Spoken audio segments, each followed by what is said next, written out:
मूकं करोति वाचालं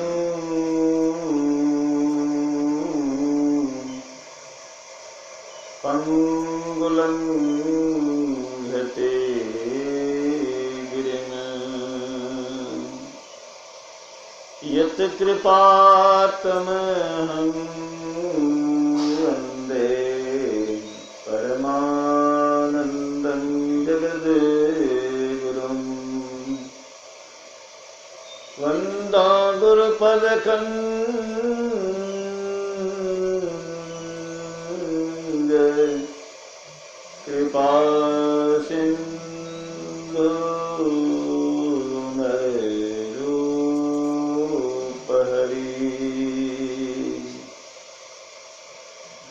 महामोहतन कुंज जासु वचन रवि करे निकर। श्री सद्गुरु महाराज की जय। पूज्य गुरुजन, सत्संग अनुरागी सज्जन वृंद, पूज्य माताओं बहनों, अभी हम लोग ध्यान अभ्यास और तत्पश्चात ईश्वर स्तुति, संत स्तुति, गुरु मंगलाचरण, संत मत सिद्धांत आदि का श्रवण पाठ किया और इसके पश्चात ऋषियों, महर्षियों, संतों, विश्व गुरुओं के उत्तम श्रेष्ठ ज्ञान का श्रवण किया।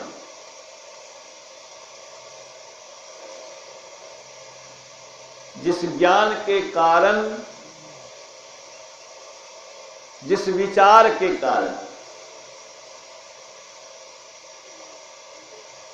जिस विद्या के कारण भारत विश्व में गुरु बना रहा, विश्व जिस ज्ञान के सामने नतमस्तक हुआ, उस ज्ञान का हम लोगों ने श्रवण किया।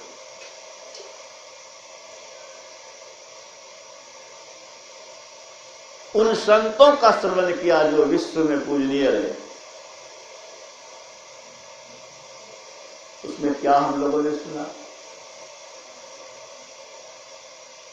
वेद उपनिषद की वाणी को हम लोगों ने सुना। हम लोग वैदिक धर्मावलंबी हैं।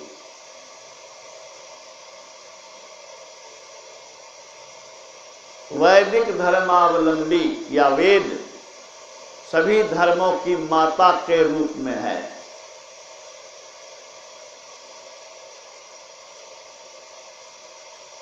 यह किसी एक महात्मा के द्वारा दिया हुआ नहीं है। यह सबसे प्राचीन है। बौद्ध धर्म बुद्ध के बाद हुआ। ईसाई धर्म ईसा के पश्चात हुआ। इस्लाम मोहम्मद साहब के बाद हुआ। लेकिन वैदिक धर्म अनादिकाल से चला रहा है और इसका परचम विश्व में लहरा रहा है, सदा लहराया है। और वह क्या कहता है हम लोगों ने सुना। इस संसार को रचने वाला जो परमात्मा है, जो परम सनातन, परम पुरातन एवं सर्वप्रथम से विद्यमान है, उसको मन से हम मनन नहीं कर सकते, बल्कि मन ही उससे मनन किया हुआ है। ऐसा जो तत्व है उसी को तू ब्रह्म जान, जिस देश कालावच्छिन्न वस्तु की लोग उपासना करते हैं वह ब्रह्म नहीं है। शरीर ईश्वर नहीं है, वो राम का शरीर हो कि कृष्ण का शरीर हो, किसी का शरीर हो, शरीर ईश्वर नहीं।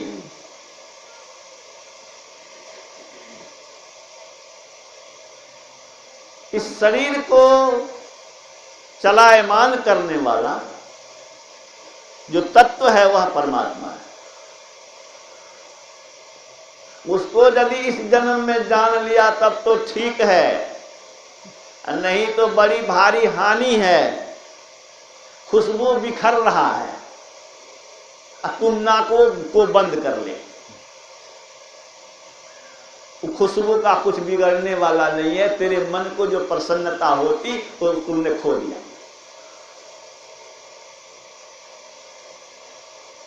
ठंड से व्याकुल हो, सूरज गर्मी दे रहा है, तुम ढक लो, सूर्य की किरणों को पड़ने ही नहीं दो, अंधकार में रहो।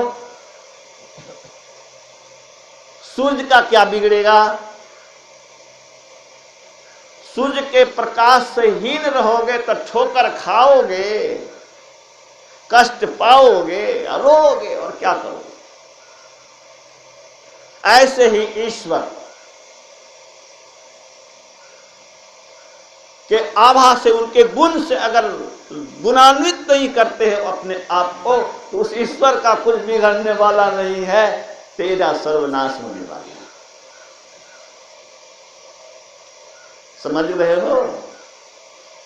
ईश्वर को अगर तूने नहीं जाना इस जन्म में तो बड़ी भरी हानि में पड़ोगे। ज्ञानी लोग चताते हैं, बाप कहता है बेटे मन लगा के पढ़, गुरु कहते हैं विद्यार्थी से तपस्या कर। जो अवहेलना करता है वह जिंदगी भर रोता है, जिंदगी में पछताता है, खाने के लिए तरसता है, भीख मांगता है।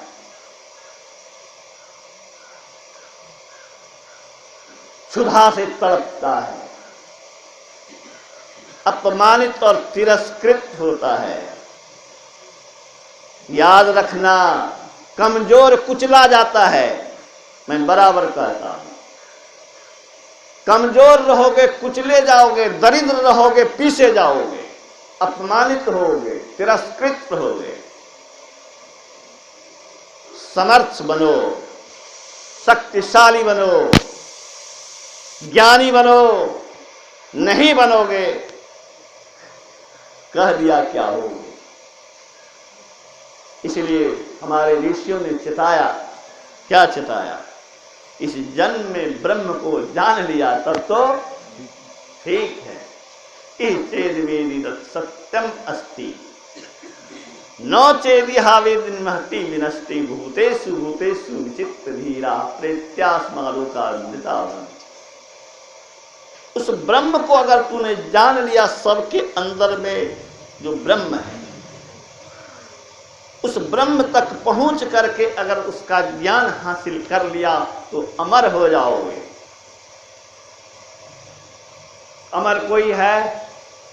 ऐ पीछे वाले लड़के बोलो, अमर पुरुष का नाम सुना है? कोई अमर है तुम्हारी निगाह में? कुछ नहीं जानता है। अरे हनुमान जी अमर है। त्रेता युग में राम का काम हनुमान ने किया, दुनिया जानती है। जानते हो कि नहीं? और द्वापर में भीम के अहंकार को किसने तोड़ा था? हनुमान ने। और कलयुग में गोस्वामी तुलसीदास जी को भगवान राम से किसने मिलवाया? हनुमान जी ने। तो त्रेता युग में, द्वापर युग में, अकल युग में कोनो युग ऐसा नहीं है जहां जिस युग में हनुमान जी नहीं है। तो एक नाम बता दिया। कितने हैं नहीं जानते। राम अमर हैं, शिव अमर हैं, कृष्ण अमर हैं, देवर्षि नारद अमर हैं, जागवल्क अमर हैं, जनक अमर हैं, जनक अमर हैं,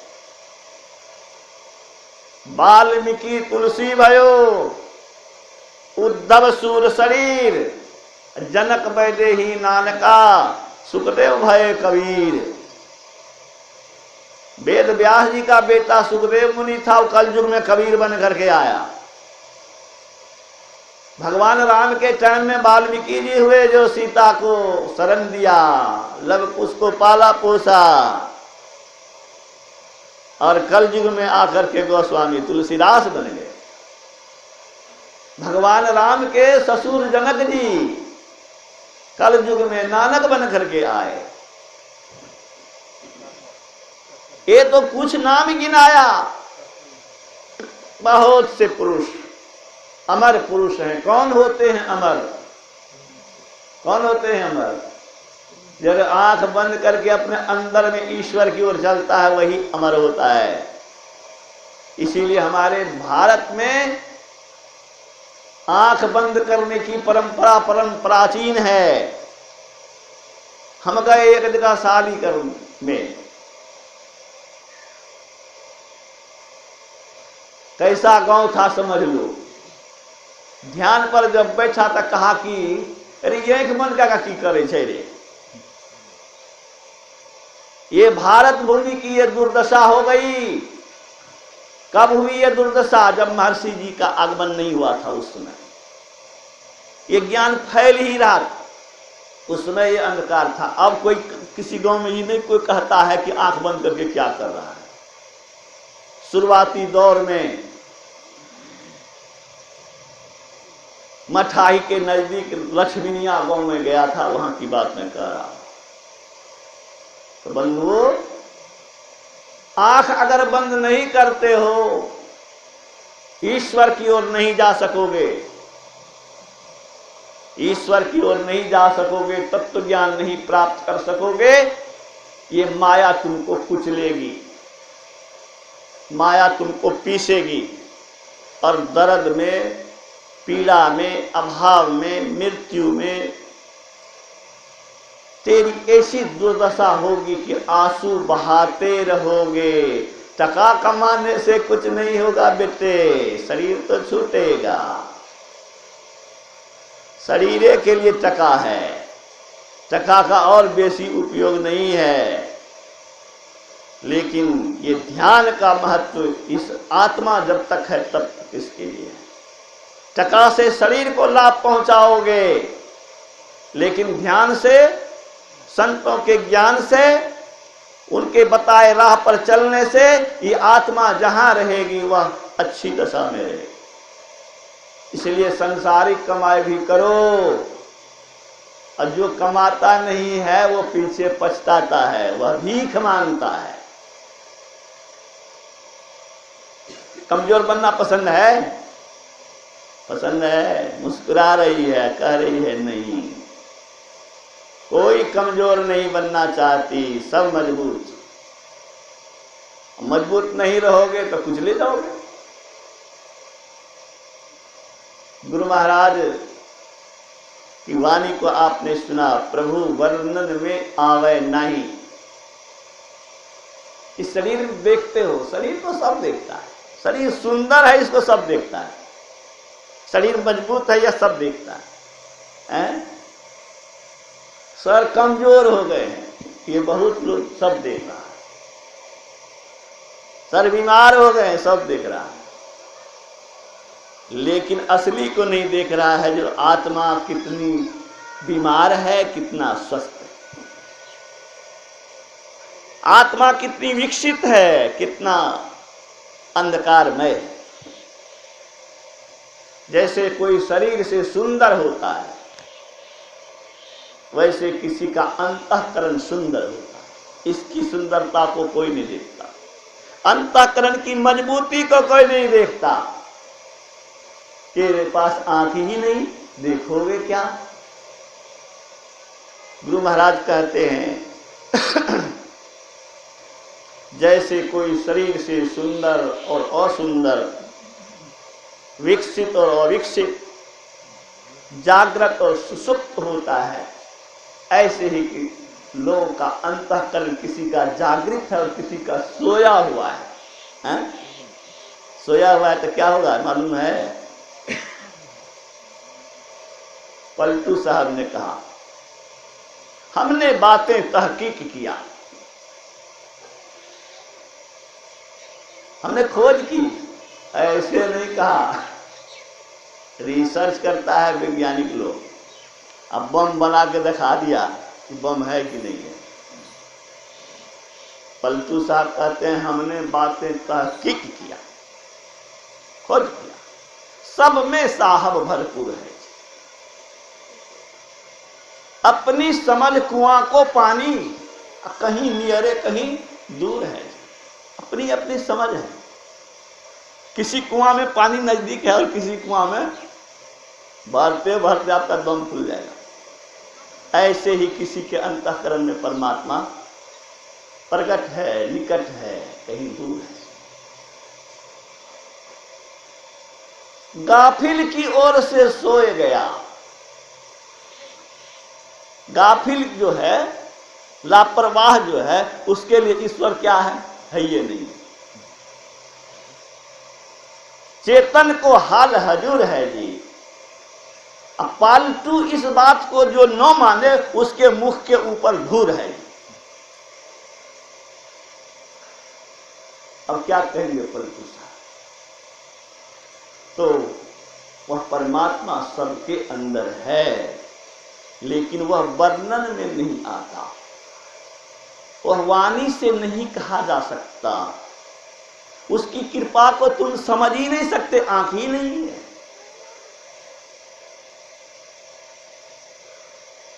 बड़ा अच्छा लिखा सूरदास जी ने, अपने जान में बहुत करी, कौन भांति हरि कृपा तुम्हारी, सो कुछ समझ न पड़ी। किस किस रूप में आप पर, हम पर उनकी कृपा हो रही है, आंख ही नहीं है कि हम आप देख सकें। दूर गयो दर्शन की ताई, व्यापक प्रभुता सब विसरी। सुख की खोज में हम लोग बाहर भटक रहे हैं, तत्व की खोज में, शांति की खोज में बाहर भटक रहे हैं। मनसा वाचा कर्म अगोचर, सो मूरत नहीं नैन धरी। जो मन से, वचन से, कर्म से अगोचर है, उस पर हमारा ध्यान ही नहीं गया। गुण बिनु गुनी, स्वरूप रूप बिनु, नाम ले तो श्री श्याम हरि। सूरदास अपराध अपरिमित, क्षमो सूरते सब मिली। अपने जान में बहुत गए।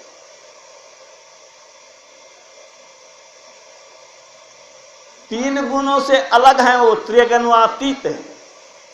न जन्म, न मृत्यु, न परिवर्तन, न अस्तित्व, टेम्पोररी अस्तित्व नहीं। तीन गुण से त्रय गुणातीत हैं, लेकिन सर्वगुण दिव्य गुण संपन्न है। क्या दिव्य गुण संपन्न है?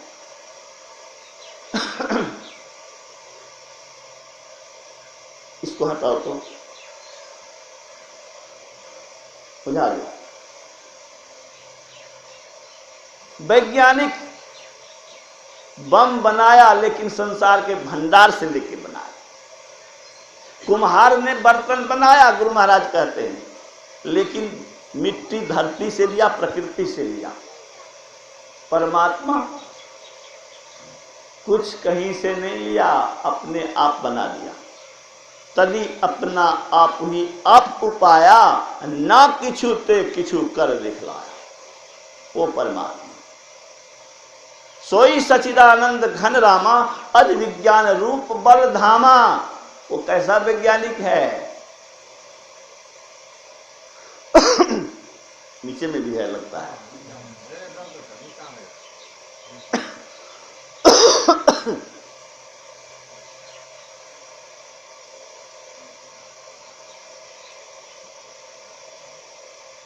आगे से नहीं जलाना, धूप श्रद्धा के धूप दो, और जो बाधा करे उसको मत जलाओ। गुरु महाराज ने व्याख्या की, परमात्मा सर्वश्रेष्ठ वैज्ञानिक है, सृष्टि को उसने सजाया है, कौन चीज कहां कैसे रखें इसकी व्यवस्था जो की है वह अनुपम है। अब देखिए तो अंगुली को अगर ये नहीं मुड़ती तो इससे आप क्या सब काम करते, बोलिए, लिखित लिखते, खाते, कैसे कौर बनाते, ये नहीं मुड़ता, ये नहीं मुड़ता, आंख यहां नहीं यहां रहता। इस शरीर में फैक्ट्री है ना, 72 करोड़ नाड़ियां हैं, पाइप है जिसमें रक्त संचारित हो रहा है। इस छोटे से देह में कितना पाइप है, कितना नल है, कितना कूप है। देते हो भोजन, अब बनता क्या सब है, अवशिष्ट कहां से निकल जाता है, कैसी कैसी व्यवस्था है। सब खाता है वही अन्न पानी, कोई गोरा है, कोई काला है, कोई नटा है, कोई ऊंचा है, कोई नीचा है। ये प्रकृति को सजाने वाला परमात्मा है। गुरु महाराज कहते हैं जो सबके अंदर में है और सबके बाहर रहकर सब पर शासन करता है वही ईश्वर है। सब में रहकर, सबके बाहर रहकर सब पर शासन वही है ईश्वर। अरे कलेक्टर का महत्व नहीं दोगे तो कलेक्टर का क्या बिगड़ेगा, कलेक्टर खुश हो जाएगा तो तुमको बहुत कुछ दे देगा। क्या कोई ऐसा है, कलेक्टर की कृपा पाने के लिए हर बुद्धिमान आदमी वहां पर प्यासा बना रहता है कि कब उनकी कृपा दृष्टि हो जाए, हमारा उद्धार हो। इस संसार का कलेक्टर है परमात्मा। भगवान शिव क्या कहते हैं, उमा राम विश्यक असमोहा नभ तम धूम धूरी जिमी सोहा, जथा गगन घट पटल निहारी, झापे भानु कहे कुविचारी। हे उमा, हे पार्वती सुन ले, सूर्य को बादल ने ढक लिया कोई मूर्ख ही कह सकता है।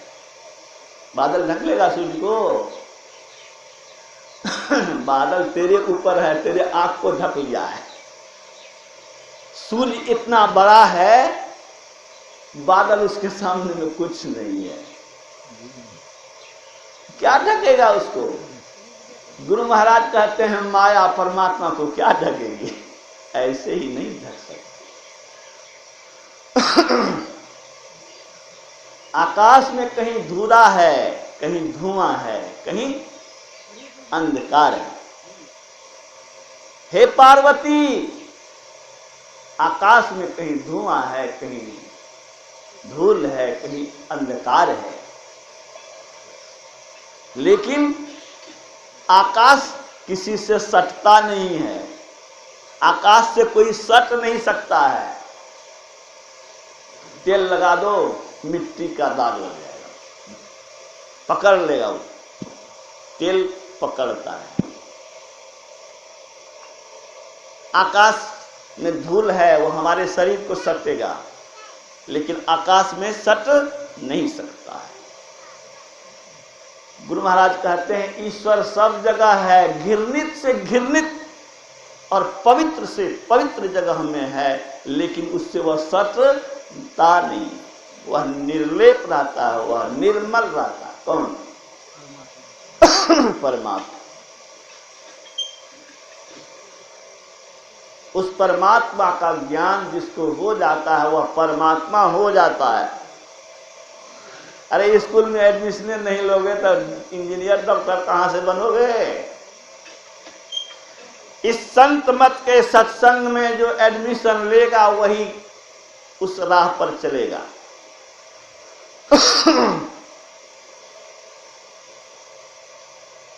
कस्तूरी कुंडल बसे मृग ढूंढे बनमाए, ऐसे घट में पीब है दुनिया जाने ना।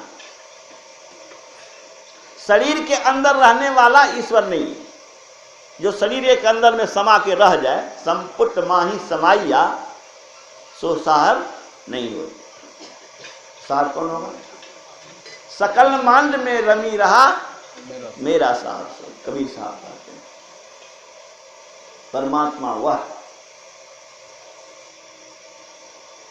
परम वैज्ञानिक है, वर्णन में आने योग्य नहीं है। प्रत्येक परमाणु अणु लघु दीर्घ सर्वतनु प्रभु जी व्यापक जिमी गगन रहा है। गुरु महाराज ने व्याख्या की, बर्फ इतना जगह रहता है, पानी फैल जाता है, उसकी व्यापकता अधिक है। बर्फ मिट्टी के अंदर नहीं जाता, मिट्टी के ऊपर में रहता है, लेकिन पानी मिट्टी के अंदर घुस जाता है। और वह पानी जब बादल आकाश वाष्प बनता है तो बहुत दूर तक फैल जाता है। अभी देख रहे थे अगरबत्ती कितना छोटा जगह, और जल जब गया, गैसीय रूप जब धारण किया तो कहां से कहां पहुंच करके देखिए हमको क्या परेशान कर दिया। फैलने की शक्ति किसमें अधिक है? सूक्ष्म में। जो जितना सूक्ष्म वह उतना व्यापक, उसका मंडल उतना बड़ा। सबसे सूक्ष्म परमात्मा, इसलिए सबसे व्यापक और सबसे विशाल रूप परमात्मा का अनंत, इसलिए उसको कहा गया। दृश्य अरु अदृश्य सब सहित प्रकृति भव प्रभु में अटही प्रभु अति न सका। अनादि अनंत प्रभु निरअवयव विभु, उसका टुकड़ा नहीं हो सकता। इसका टुकड़ा हो जाए, हमारे शरीर का टुकड़ा हो जाए, ईश्वर का टुकड़ा होने वाला नहीं है। निरअवयव विभु, शरीर का टुकड़ा आंख है, नाक है, हाथ है, पैर है, और ईश्वर का टुकड़ा नहीं हो सकता। निरअवयव, कंपोनेंट उसका नहीं होता। अक्षय अजय अति सघन रहा है। कहां है वह? उसका क्षय नहीं हो सकता, उसको कोई जीत नहीं सकता, उसको कोई पराजित नहीं कर सकता। वह सब जगह है और सब पर शासन करता है। गोगुण अगोचर, आत्मगम्य सूक्ष्मतर, गुरु भेद लही भजी नहीं लेती पानी। उसको अगर पाना है तो दीक्षा लो, दीक्षे नहीं लिया तो क्या हुआ? स्कूल नहीं जाओगे, स्कूल शिक्षक से नहीं पढ़ोगे तो डॉक्टर बन जाओगे। डॉक्टर के पास जाना पड़ेगा तो डॉक्टर बनोगे। दुखों से जो छुटा हुआ पुरुष है, सर्वसमर्थ है, उसके पास जाओगे, उनसे युक्ति सीखोगे, सर्वसमर्थ बनोगे, दुखों से छूटोगे। वही परमात्मा का आपने वर्णन सुना, थोड़ा बहुत हमने कहा। ज्ञानी पुरुष को तो गुरु महाराज के प्रवचन से और संतवाणी से जो लाभ होता है, तो हम लोग के बोलने से क्या होगा? फिर भी टटोल के कहते हैं इसलिए कि जो अध्यात्म की गहराई में नहीं गए हैं उसको समझाने के लिए हम लोगों के जैसा कुछ कह देता है। लेकिन जो साधक हैं, गहराई में हैं, उनको संतों के वाणी जो शोधित है, संशोधित है, उसमें कलम बोलो नहीं चल सकती। कलम वहां चलती है जहां त्रुटि रहती है। ऐसा आंसर लिखा कि कलम चल नहीं सकी, परीक्षक की कलम नहीं चलती है। तो हम लोग जो बोल रहे हैं इस पर कलम आपकी चल जाएगी, लेकिन संतों का जो शब्द है वह इतना संशोधित, इतना शुद्ध है, विशुद्ध है, अक्षरशः अमोघ और सत्य है कि उस पर कलम चलना संभव नहीं। वो पाठ जब होने वाला है, लेकिन उसके पूर्व अभी बाबा से आप सुनेंगे उस समय भी उतना ही सीरियस होकर सुनना, क्योंकि चेला की बात तो सुनते हो बड़े प्रेम से, और गुरु महाराज की बात को प्रेम से नहीं सुन रहे, बात अनर्थ हो गया। जो चेला विपत्ति में व्याकुल होकर के जिस प्रभु की पुकारता है और वो प्रभु जो मदद करने में समर्थ है, उसकी बात को नहीं सुनोगे तो नाक बंद कर लो, सेंट उड़ जाएगा। श्री सद्गुरु महाराज की।